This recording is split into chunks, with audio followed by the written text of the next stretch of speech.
15 વર્ષથી પાલેજમાં જૂના અને જાણીતા computer, laptop, CCTV camera service, printer repairing તેમજ નવા અને જૂના કોમ્પ્યુટર લે વેચ કરનાર. એડમિશન ફોર્મ તેમજ તમામ સરકારી ફોર્મ ઓનલાઈન ભરી આપવામાં આવશે. ભરૂચ સિવિલ હોસ્પિટલ નવીન ટ્રોમા સેન્ટરનું લોકાર્પણ. આરોગ્ય સુવિધામાં વધુ એક સોપાન. ભરૂચ જિલ્લા પ્રભારી તથા ગુજરાત રાજ્યના આરોગ્ય મંત્રી પ્રફુલભાઈ પાનસેરિયાના હસ્તે ભરૂચની doctor Kiransinh Patel medical college and research institute દ્વારા સંચાલિત ભરૂચ સિવિલ હોસ્પિટલ ખાતે નવીન નિર્માણ પામેલા ટ્રોમા સેન્ટરનું લોકાર્પણ કરવામાં આવ્યું હતું.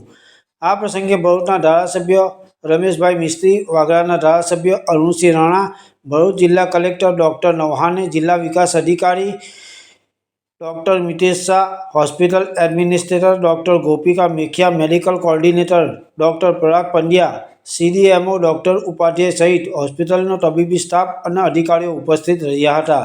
પાલેજ ટાઈમ્સ, ભરૂચ.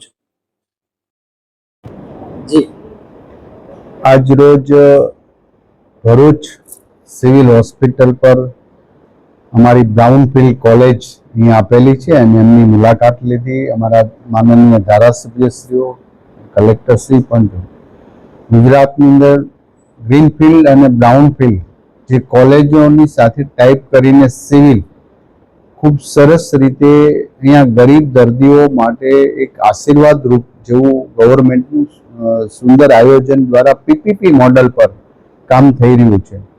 તો દરેક જિલ્લાની અંદર ગ્રીનફિલ્ડ અને બ્રાઉનફિલ્ડ જે કોલેજો અમે સરકાર સાથેની ટાઈપ કરી છે, એ બધી જ જગ્યાએ ખૂબ સારી સવલત અને બધી જ પ્રકારની સવલત અહીંયા પ્રાપ્ત થાય એ હેતુસર ભરૂચની આ બ્રાઉનફિલ્ડ કોલેજ સાથે ટાઈપ સિવિલ હોસ્પિટલનું થયું છે, જે સેવાના હેતુસર અને ગરીબ દર્દીઓ માટે આશીર્વાદ છે.